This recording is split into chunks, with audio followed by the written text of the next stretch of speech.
Wedding और tourism को बढ़ावा देने के लिए ग्रेटर नोएडा के इंडिया एक्सपो सेंटर में 3 दिवसीय global destinations expo and conference का शानदार तरीके से आयोजन किया गया। द्वीप प्रज्वलन के साथ कार्यक्रम की शुरुआत की गई। इसमें doctor Sandeep Marwah, ICMEI and Marwah studio के founder Subhash Goyal, chairman GDEC और stick travel, Rituraj Khanna CEO Q events, Rajiv Jain MD Rashtriya entertainment, Ashok Tyagi film निर्देशक, Sabbas Joseph founder and director Wizcraft international entertainment private limited मौजूद रहे।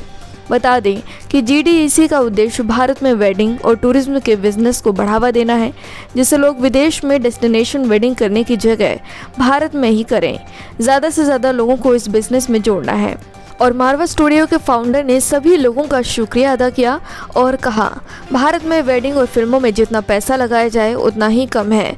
भारत में वेडिंग डेस्टिनेशन एक बड़ा बिजनेस बनता जा रहा है। वेडिंग और टूरिज्म दिन प्रतिदिन आगे बढ़ रहा है। मैं फिल्मों से जुड़ा हूँ तो ये कह सकता हूँ कि फिल्मों ने वेडिंग और टूरिज्म को बहुत बढ़ावा दिया है और लोगों में डेस्टिनेशन वेडिंग और टूरिज्म को लेकर काफ़ी उत्साह देखने को मिलता है। सुभाष गोयल, चेयरमैन GDEC और स्टिक ट्रैवल का कहना है, भारत में फिल्म और वेडिंग बड़ा बिजनेस है। वहीं फिल्म टूरिज्म पिछले 5 सालों में वेडिंग के लिए बढ़ गया है।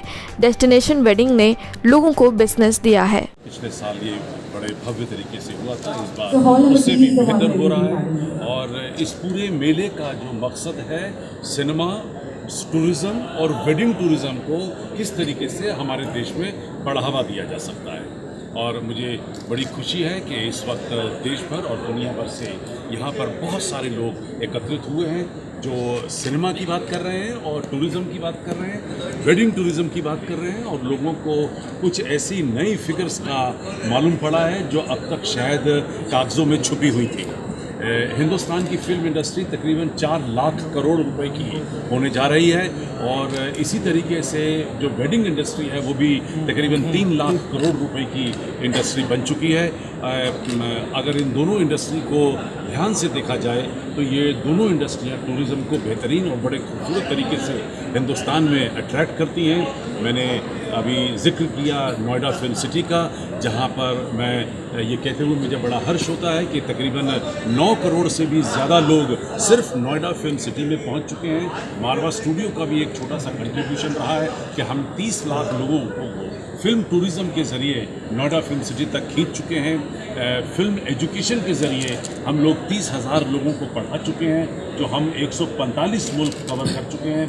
और जो ये 30 लाख लोग हैं, ये तकरीबन 156 मुल्कों से यहाँ नोएडा में पहुँचे हैं। इस बार GDEC का जो पार्टनर, स्टेट पार्टनर है, वो यूपी है और शायद यही वजह थी कि मुझे यूपी के बारे में और ख़ास तौर पे जब फिल्म टूरिज़्म की बात करती है तो नोएडा फिल्म सिटी को हम लोग बिल्कुल भी इग्नोर नहीं कर सकते। प्रोग्राम बहुत ज़्यादा सक्सेसफुल हुआ है।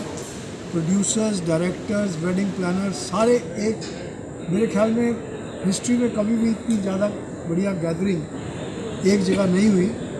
और इस पर क्योंकि पहली बार इस तरीके का इवेंट हुआ है तो मैं समझता हूँ ये इवेंट बहुत सक्सेसफुल हुआ है।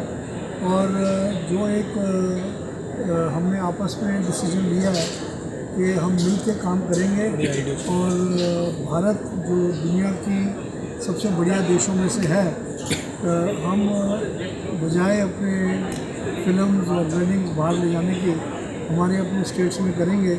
और इसके लिए हम जितना भी हो सकता है भारत सरकार से भी निवेदन करेंगे कि जो GST और टैक्स आपने वेडिंग और फिल्म इंडस्ट्री पर लगाया हुआ है इसको कम करें, क्योंकि ये एक लग्जरी इंडस्ट्री नहीं है। ये लाखों करोड़ों लोगों को रोज़गार देती है और बहुत लोगों का इससे पेट भरता है। सर, क्या संदेश देना चाहेंगे? पूरी इंडस्ट्री बहुत बड़ी होती जा रही है, ऐसे लोगों को जो अपकमिंग यंगस्टर्स होते हैं उनके लिए क्या कहें? जहाँ मैंने कहा, जैसे अपने भाषण में भी कहा कि इस क्षेत्र में बढ़ोतरी होगी, विकास होगा, तो नए नए अपॉर्चुनिटीज़ आएंगी। पुराने तो जो हैं एस्टैब्लिश प्लेयर्स, किसी भी क्षेत्र में भारत में होता है विकास, तो हम देखते हैं कि नए उसमें भी प्लेयर्स आते हैं, नई उद्योग के आयाम में कहीं स्टार्टअप्स आ जाते हैं, नए नए आप देखेंगे युवा जो एंटरप्रेन्योर्स हैं वो सब आएंगे। तो ये सब अब हम अगले कुछ वर्षों में देखेंगे। Yes, thank you very much. My name is Fakhri Aliyev. I'm the Charge d'Affaires from the Embassy of Azerbaijan. So today I participated at this very important event, and I had information about the growing industry, filming and wedding industry.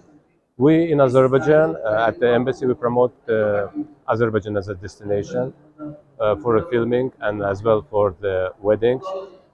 Filming in Azerbaijan started shooting from 2018. So around 2018-19, and after pandemic, we had around 4-5 films per year. And also Azerbaijan has a lot of nice hotels, nice destinations for wedding, pre-wedding shooting, honeymooning, and etc. So we invite Indian industry to check Azerbaijan as their next preferred destination.